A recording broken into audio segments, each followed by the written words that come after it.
ಒಂದು ಗ್ರಾಮದಲ್ಲಿದ್ದ ಒಂದು ಸೀತಾ ಹೆಸರಿನ ಹೆಣ್ಣು ಮಗು ದಿನವೂ ಹತ್ತಿರದ ಹೊಲದಲ್ಲಿ ತನ್ನ ಹಸುವನ್ನು ಮೇಯಲು ಕರೆದೊಯ್ಯುತ್ತಿತ್ತು. ಆ ಹಸುವಿಗೆ ಅವಳು ಲಕ್ಷ್ಮಿ ಎಂದು ಹೆಸರಿಟ್ಟಿದ್ದಳು. ಲಕ್ಷ್ಮಿ ತುಂಬಾ ಮುದ್ದಾದ ಹಸು. ಸೀತಾ ದಿನವೂ ಅದಕ್ಕೆ ಎಳ್ಳು ಬೆಲ್ಲ ತಿನ್ನಿಸುತ್ತಿದ್ದಳು. ಲಕ್ಷ್ಮಿಯೂ ಕೂಡ ಸೀತಾಳ ಜೊತೆ ಬಹಳ ಒಡನಾಟದಿಂದ ಇತ್ತು. ಒಂದು ದಿನ ಒಂದು ಕಳ್ಳ ಲಕ್ಷ್ಮಿಯನ್ನು ಕಳವು ಮಾಡಲು ಬಂದ.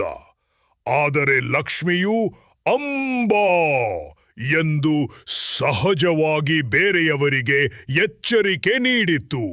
ಸೀತಾ ಓಡಿ ಬಂದು ಗಂಡಾಂತರದಿಂದ ತನ್ನ ಪ್ರೀತಿಯ ಹಸುವನ್ನು ರಕ್ಷಿಸಿತು.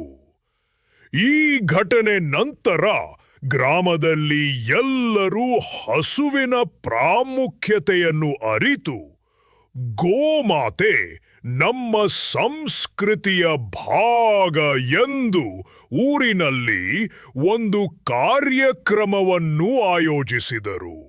ಅಲ್ಲಿ ಸೀತಾ ಹಾಗೂ ಲಕ್ಷ್ಮಿಗೆ ವಿಶೇಷ ಗೌರವ ನೀಡಲಾಯಿತು. ಅವಳು ತನ್ನ ಭಾಷಣದಲ್ಲಿ ಹೇಳಿದಳು, ಜೀವಜಾಲದಲ್ಲಿ ಎಲ್ಲ ಪ್ರಾಣಿಗಳೂ ಸಮಾನರು, ಆದರೆ ಹಸು ಮಾತ್ರ ಮನುಷ್ಯನ ಜೊತೆಗೆ ಹೃದಯದಿಂದ ಬೆಳೆದ ಪ್ರಾಣಿ. ನಾವು ಅದನ್ನು ಕಾಪಾಡಬೇಕೆಂಬ ಹೊಣೆ ಹೊಂದಿರಬೇಕು. ಆ ದಿನದಿಂದಲೂ ಗ್ರಾಮದಲ್ಲಿ ಹಸುವಿಗೆ ಪೂಜೆ, ಗೋಧೂಳಿ ಪೂಜೆ ಹಾಗೂ ಪ್ರತಿ ಮನೆಯವರು ಹಸುವಿಗೆ ದಿನವೂ ಎಳ್ಳು ಬೆಲ್ಲ ನೀಡುವ ಸಂಪ್ರದಾಯ ಆರಂಭವಾಯಿತು.